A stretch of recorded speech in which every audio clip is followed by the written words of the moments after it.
ശബരിമല സ്വർണ്ണ കവർച്ചയിൽ കസ്റ്റഡി കാലാവധി ഉണ്ണികൃഷ്ണൻ പോറ്റിയുടെ കസ്റ്റഡി കാലാവധി ഇന്ന് അവസാനിക്കുകയാണ്. പോറ്റിയെ ഇന്ന് റാന്നി കോടതിയിൽ ഉച്ചയ്ക്ക് ശേഷം ഹാജരാക്കേണ്ടതുണ്ട്. ക്രൈംബ്രാഞ്ച് ഓഫീസിൽ നിന്ന് തിരുവനന്തപുരം ഇഞ്ചക്കലിലെ ക്രൈംബ്രാഞ്ച് ഓഫീസിൽ നിന്ന് പോറ്റിയുമായി പ്രത്യേക അന്വേഷണ സംഘം ജീപ്പിൽ റാന്നിയിലേക്ക് പുറപ്പെട്ടു കഴിഞ്ഞു. ദൃശ്യങ്ങളിലേക്ക് എത്താം. അതിനു മുമ്പ് നമുക്ക് വിശദാംശങ്ങൾ കൂടി ആരായാം. പ്രജിത്ത് മോഹനൻ കൂടെയുണ്ട് നമ്മളോടൊപ്പം. പ്രജിത്ത്, പറയൂ.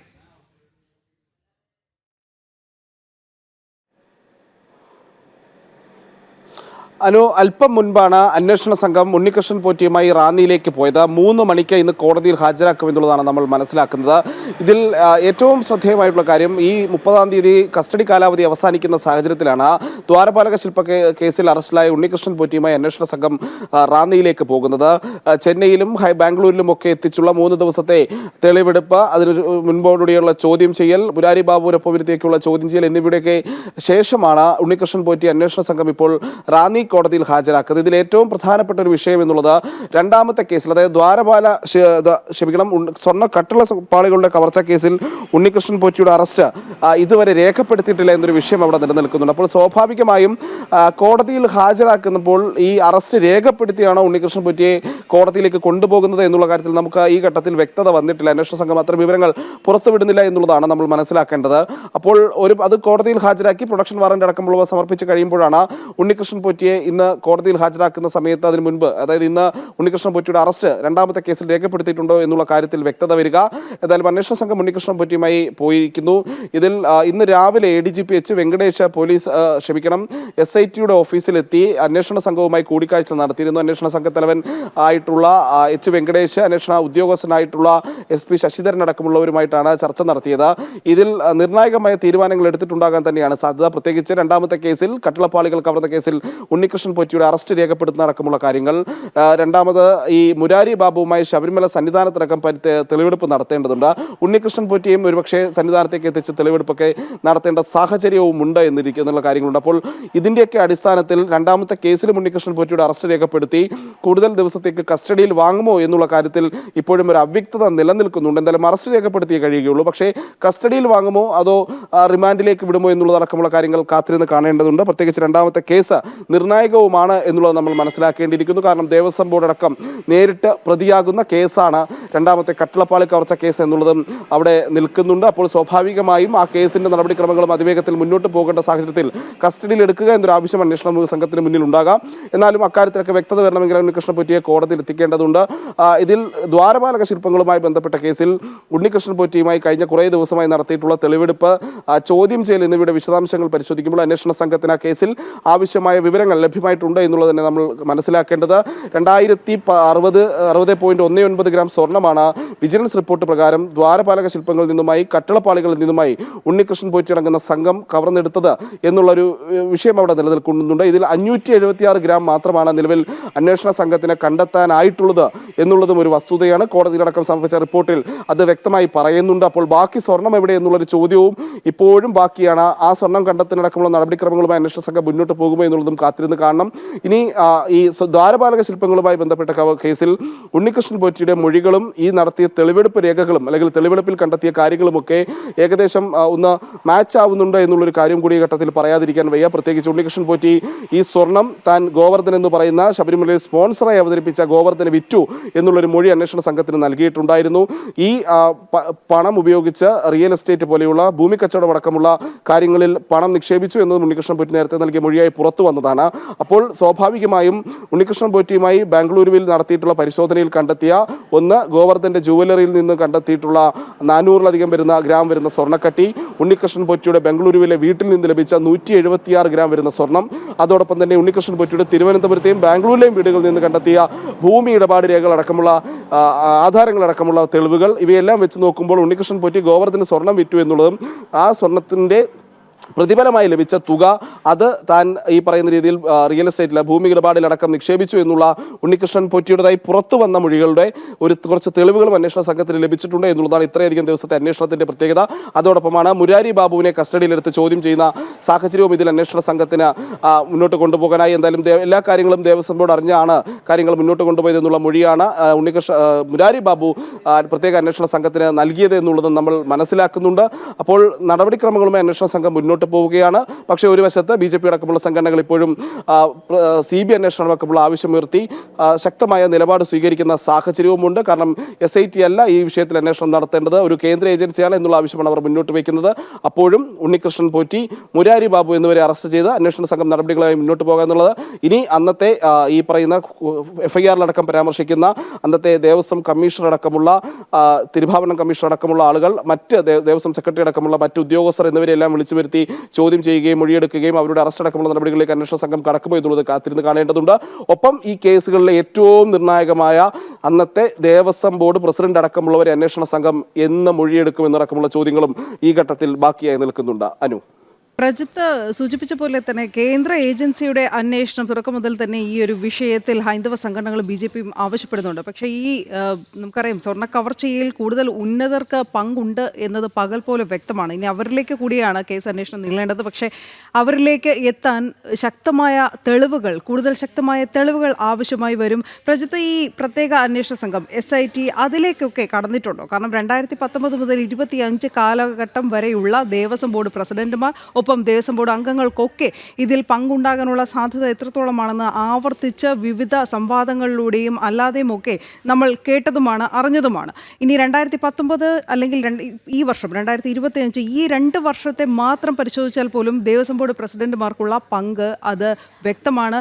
എത്ര നിഷേധിച്ചാലും PS പ്രശാന്തിന് അതിൽ നിന്ന് മാറി നിൽക്കാൻ കഴിയുമോ? കാരണം ശബരിമല സ്വർണ്ണ കവർച്ച ഈ വർഷം നടന്നിട്ടില്ല എന്ന് ആവർത്തിച്ച് സ്ഥാപിക്കാൻ ശ്രമിക്കുമ്പോഴും കൊള്ളം മറയ്ക്കാനുള്ള ശ്രമം അത് ഈ വർഷം നടന്നിട്ടുണ്ട്.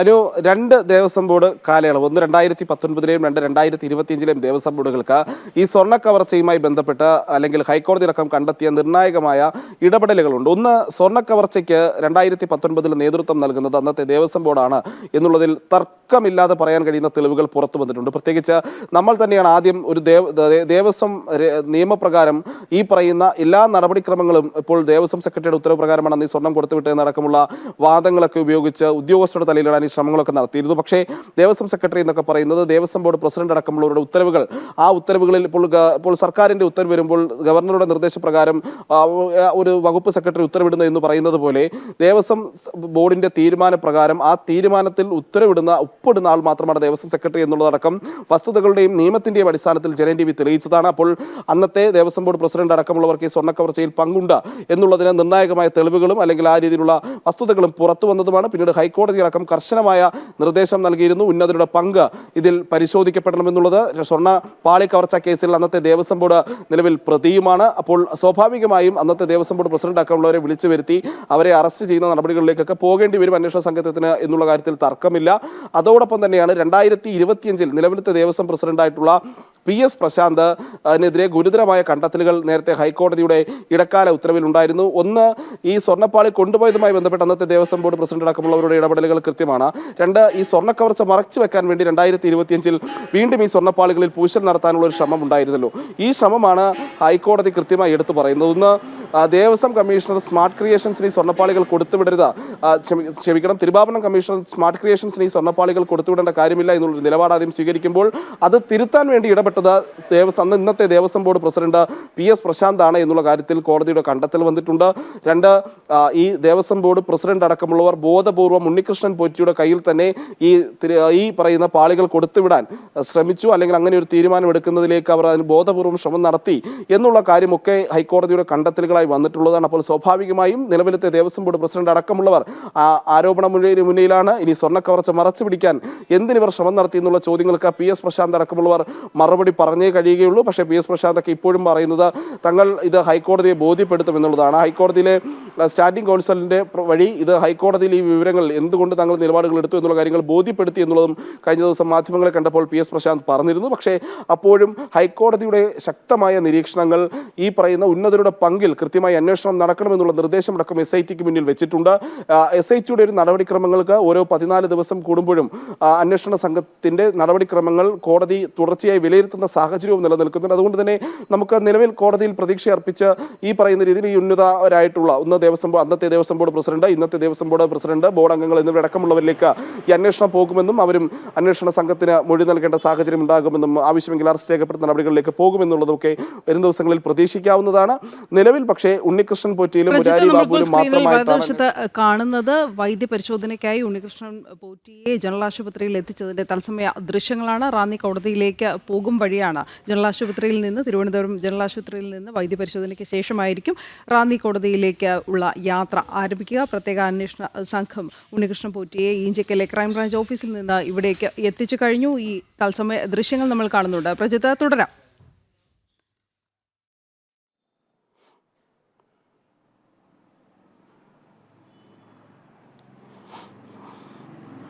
അപ്പോൾ നമ്മൾ പറഞ്ഞു നിർത്തിയത് ഈ പറയുന്ന ദേവസ്വം ബോർഡ് അടക്കമുള്ള അംഗങ്ങളിലേക്ക് ഉന്നതരിലേക്ക് അന്വേഷണം എത്തണമെന്നുള്ള കാര്യത്തിൽ ഒരു തരത്തിലുള്ള വിട്ടുവീഴ്ചയും പാടില്ല എന്നുള്ള ഹൈക്കോടതിയുടെ കർശനമായ നിർദ്ദേശം അവിടെ നിലനിൽക്കുന്നുണ്ട്. 2 ആഴ്ച കൂടുമ്പോഴുള്ള കർശനമായ നിരീക്ഷണം ഈ അന്വേഷണ സംഘത്തിന്റെ നടപടിക്രമങ്ങളിൽ നിൽക്കുന്നുണ്ട്. അതുകൊണ്ട് തന്നെയാണ് മാധ്യമങ്ങൾക്ക് പല വിവരങ്ങളും നൽകാത്തത് എന്നുള്ളൊരു വിഷയം അവിടെ നിലനിൽക്കുന്നു. നിലവിലത്തെ സാഹചര്യത്തിൽ പക്ഷേ നമുക്ക് സ്ഥിരീകരിക്കാവുന്ന ഈ കേസുമായി ബന്ധപ്പെട്ട് 2 അറസ്റ്റ് എന്ന് പറയുന്നത് ഉണ്ണികൃഷ്ണൻ പൊറ്റിയും മുരാരി ബാബുവുമാണ്. ഉണ്ണികൃഷ്ണൻ പൊറ്റി ആണ് ഈ സ്വർണ്ണക്കവർച്ചയ്ക്ക് ആസൂത്രിതമായ ശ്രമം നടത്തിയ ആളുകളിൽ ഒരാൾ. അതോടൊപ്പം തന്നെ മുരാരി ബാബുവാണ് ദേവസ്വം ബോർഡിൽ നിന്ന് ആദ്യം അറസ്റ്റിലാകുന്ന ഉദ്യോഗസ്ഥൻ. ഇനി മറ്റുള്ളവർ, പ്രത്യേകിച്ച് അന്നത്തെ ദേവസ്വം സെക്രട്ടറി അടക്കമുള്ളവർക്ക് ഈ കേസുമായി ബന്ധപ്പെട്ട് FIR-ൽ പേരുകളുള്ള ഉദ്യോഗസ്ഥർ, ഇവരെ വിളിച്ചു വരുത്തി മൊഴിയെടുക്കുകയും അറസ്റ്റ് രേഖപ്പെടുത്തുന്ന നടപടികളിലേക്ക് അന്വേഷണ സംഘം കടക്കുമെന്നുള്ളതാണ് വരും ദിവസങ്ങളിലെ നടപടിയായി നമ്മൾ പ്രതീക്ഷിക്കുന്നത്. ഈ ഉദ്യോഗസ്ഥരിൽ നിന്നെല്ലാം ലഭിക്കുന്ന മൊഴികളുടെ അടിസ്ഥാനത്തിൽ, രേഖകളുടെ കൂടി അടിസ്ഥാനത്തിലായിരിക്കും പ്രത്യേക അന്വേഷണ സംഘം ദേവസ്വം ബോർഡ് പ്രസിഡന്റുമാരായിരുന്ന ആളുകളിലേക്ക് അടക്കം. അന്നത്തെ Devaswom board president A Padmakumar, പിന്നീട് അന്നത്തെ ദേവസ്വം ബോർഡ് അംഗം, അതോടൊപ്പം തന്നെ ശബരിമല കമ്മീഷണറായിരുന്ന പിന്നീട് ദേവസ്വം ബോർഡ് പ്രസിഡന്റായ N വാസു എന്നിവരടക്കമുള്ളവരിലേക്ക് ഈ അന്വേഷണ സംഘം മൊഴിയെടുക്കുന്ന അടക്കമുള്ള നടപടിക്രമങ്ങളിലേക്ക് കടക്കുമെന്നുള്ളത് തന്നെയാണ് നമ്മൾ ഈ ഘട്ടത്തിൽ പ്രതീക്ഷിക്കുന്നത്. പക്ഷേ ഈ ഒരു ഇത്ര നാൾ അന്വേഷണത്തിന് ഒരു സമയപരിധി കോടതി കൊടുത്തിട്ടുണ്ട്. ആ സമയപരിധിക്കുള്ളിൽ ഈ അന്വേഷണം പൂർത്തിയാക്കി നടപടിക്രമങ്ങൾ പൂർത്തീകരിക്കേണ്ടതുണ്ട്. നേരത്തെ ആദ്യഘട്ടത്തിൽ കൊടുത്ത സമയം പിന്നീട് ഹൈക്കോടതി കുറച്ചുകൂടി നീട്ടി നൽകുന്ന ഒരു സാഹചര്യവും ഉണ്ടായിട്ടുണ്ട്. പക്ഷേ അപ്പോഴും അന്വേഷണ സംഘത്തിന് നടപടിക്രമങ്ങളുമായി മുന്നോട്ട് പോകാതിരിക്കാൻ കഴിയില്ല. കാരണം ഏതെങ്കിലും ഘട്ടത്തിൽ അന്വേഷണത്തിൽ ഒരു പോരായ്മ കണ്ടാൽ കോടതി ഇടപെടാനുള്ള സാധ്യത നിലനിൽക്കുന്നുണ്ട്. അപ്പോൾ ഓരോ 2 ആഴ്ച കൂടുമ്പോഴും കോടതിയുടെ മുൻപിലെത്തി കോടതിയിൽ കൃത്യമായി ഈ കാര്യങ്ങൾ ബോധ്യപ്പെടുത്തി കോടതിക്ക് ഒരു തൃപ്തി വരണമെന്നുള്ള സാഹചര്യം അന്വേഷണ സംഘത്തിന് മുന്നിലുണ്ട്. അപ്പോൾ സ്വാഭാവികമായും ആ നടപടിക്രമങ്ങളിൽ വീഴ്ച വരികയാണെങ്കിൽ കോടതിയുടെ ഇടപെടൽ ഉണ്ടാകുമെന്നുള്ളത് നമ്മൾ പ്രതീക്ഷിക്കുന്നുണ്ട്. പക്ഷേ ഒരു അന്വേഷണത്തിന്റെ ഘട്ടമാണ്, ഉന്നതരടക്കം ഉൾപ്പെടുന്ന ഒരു വിഷയമാണ്, കേരളം മുഴുവൻ ചർച്ച ചെയ്യുന്ന ഒരു വിഷയമാണ്. അതുകൊണ്ട് തന്നെ ഓരോ തെളിവുകളും ഓരോ രേഖകളും പരിശോധിച്ച് കൃത്യമായി മുന്നോട്ട് പോവുക എന്നത് മാത്രമാണ് അന്വേഷണ സംഘത്തിന് മുന്നിലുള്ളത്. അപ്പോഴും കഴിഞ്ഞ കുറേ കാലമായി കേരളത്തിലുണ്ടാകുന്ന പല വിഷയങ്ങളുടെയും അടിസ്ഥാനത്തിൽ ഹൈന്ദവ ക്ഷേത്രങ്ങളിലെ ഈ പറയുന്ന രീതിയിലുള്ള വ്യാപകമായ സ്വർണ്ണക്കവർച്ചയും സ്വത്തുക്കളുടെ പരിപാലനത്തിലെ മോശം തെറ്റുകൾ കൊണ്ട് അവ നഷ്ടമാകുന്ന സാഹചര്യവും ഒക്കെ ജനന്റീവി അടക്കമുള്ള മാധ്യമങ്ങൾ നിരവധിയായി തുറന്നു കാട്ടിയിട്ടുണ്ട്. പല സ്ഥലങ്ങളിലും ഏക്കർ കണക്കിന് ഭൂമി ദേവസ്വം ബോർഡിന്റെ ഇപ്പോഴും അന്യാധീനപ്പെട്ട് കിടക്കുന്നു. അങ്ങനെ വ്യാപകമായി ശബരിമല ക്ഷേത്രമടക്കം കേരളത്തിൽ ദേവസ്വം ബോർഡുകൾ ഭരിക്കുന്ന എല്ലാ ക്ഷേത്രങ്ങളിലും ഈ പറയുന്ന രീതിയിലുള്ള വലിയ പ്രശ്നങ്ങൾ നിലനിൽക്കുന്നുണ്ട്. ഒന്നെങ്കിൽ ക്രമക്കേടുകൾ നിലനിൽക്കുന്നുണ്ട്, അല്ലെങ്കിൽ രേഖകളില്ലാത്ത അവസ്ഥ നിലനിൽക്കുന്നുണ്ട്. കോടിക്കണക്കിന് രൂപയുടെ അഴിമതി എന്നൊക്കെ വിളിക്കാവുന്ന രീതിയിലുള്ള നടപടികളുണ്ട്. മരാമത്ത് ജോലികൾ ചെയ്യുമ്പോൾ അതിന്റെ രേഖകൾ കൃത്യമായി ഹാജരാക്കാൻ കഴിയാത്ത സാഹചര്യമുണ്ട്. ഓഡിറ്റ് റിപ്പോർട്ടുകൾ പോലും കൃത്യമായി കോടതി എടുക്കാത്ത സാഹചര്യമുണ്ട്. ഓഡിറ്റ് നടത്തുന്ന ടീമുകൾക്ക് വിവരങ്ങൾ നൽകാതെ മറച്ചു പിടിക്കുന്ന സാഹചര്യമുണ്ട്. ഫയലുകൾ കാണാതാകുന്ന സാഹചര്യമുണ്ട്. അങ്ങനെ വ്യാപകമായ പ്രശ്നങ്ങൾ കേരളത്തിലെ ഹൈന്ദവ ക്ഷേത്രങ്ങളിൽ, ദേവസ്വം ബോർഡുകൾ ഭരിക്കുന്ന ഹൈന്ദവ ക്ഷേത്രങ്ങളിൽ നിലനിൽക്കുമ്പോൾ ആ പ്രശ്നങ്ങൾ ഇത്രയും കാലം പരിഹരിക്കാത്ത ഒരു സംവിധാനത്തിന് എങ്ങനെയാണ് ഈ പറയുന്ന അന്വേഷണം നടത്തി ഇതിന് പിന്നിലൊക്കെ പ്രവർത്തിച്ച വമ്പന്മാരെ പുറത്തു കൊണ്ടുവരാൻ കഴിയുക എന്നുള്ളൊരു ചോദ്യമാണ് ഹൈന്ദവ സംഘടനകളും BJP അടക്കമുള്ള സംഘടനകളും കഴിഞ്ഞ കുറേ ദിവസമായി ചോദിച്ചുകൊണ്ടിരിക്കുന്നത്. അവരിപ്പോഴും പറയുന്നത് കേരളത്തിന് പുറത്തുള്ള ഒരു അന്വേഷണ സംഘം, കേന്ദ്ര ഏജൻസി തന്നെ ഈ വിഷയത്തിൽ കൃത്യമായ പരിശോധന നടത്തിയാൽ മാത്രമേ ഇതിന് പിന്നിലുള്ള എല്ലാ ഗൂഢാലോചനക്കാരും എല്ലാ കുറ്റവാളികളും കുടുങ്ങുകയുള്ളൂ എന്നുള്ളതാണ് പറയുന്നത്. ആ ക്ലെയിം അത് അവർ മുന്നോട്ട് വെച്ച് വലിയ രീതിയിലുള്ള പ്രതിഷേധങ്ങൾ അല്ലെങ്കിൽ വലിയ രീതിയിലുള്ള ആവശ്യങ്ങളുമായി ജനകീയ സമരങ്ങളുമായി അവർ മുന്നോട്ട് പോകുന്നുണ്ട്. എങ്കിലും അന്വേഷണ സംഘം ഒരു വഴിയിൽ മുന്നോട്ട് പോകുന്നു. ഇനി നമുക്കറിയേണ്ടത് കൂടുതൽ ഉദ്യോഗസ്ഥർ ഈ കേസിൽ അറസ്റ്റിലാകുമോ എന്നുള്ളതാണ്.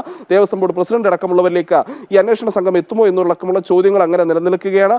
ആ നടപടികളിലേക്ക് അന്വേഷണ സംഘം പോവുകയും ദേവസ്വം ബോർഡ് പ്രസിഡന്റുമാരടക്കമുള്ളവർ ഈ ചോദ്യമുനയിലേക്ക് വരുന്ന സാഹചര്യം ഉണ്ടായാൽ മാത്രമേ ഈ അന്വേഷണം ഉണ്ണികൃഷ്ണൻ പോറ്റിയിൽ നിന്നും മുരാരി ബാബുവിൽ നിന്നും ഉന്നതരിലേക്ക് പോകുന്നു എന്നുള്ളതിനൊരു ബോധ്യം നമുക്കും പൊതുജനങ്ങൾക്കും ഒക്കെ വരികയുമുള്ളൂ. അനു, തീർച്ചയായും വ്യക്തമാണ്. ഉണ്ണികൃഷ്ണൻ പോറ്റിയുമായി വൈദ്യപരിശോധനയ്ക്ക് ശേഷം പ്രത്യേക അന്വേഷണ സംഘം അല്പസമയത്തിനകം തന്നെ റാന്നി കോടതിയിലേക്ക് യാത്ര തിരിക്കും. ഇന്ന് ഉച്ചയ്ക്ക് ശേഷമാണ് റാന്നി കോടതിയിൽ പോറ്റിയെ ഹാജരാക്കുക. കസ്റ്റഡി കാലാവധി അവസാനിച്ച സാഹചര്യത്തിലാണ് ഉണ്ണികൃഷ്ണൻ പോറ്റിയെ കോടതിയിൽ ഇന്ന് ഹാജരാക്കുന്നത്.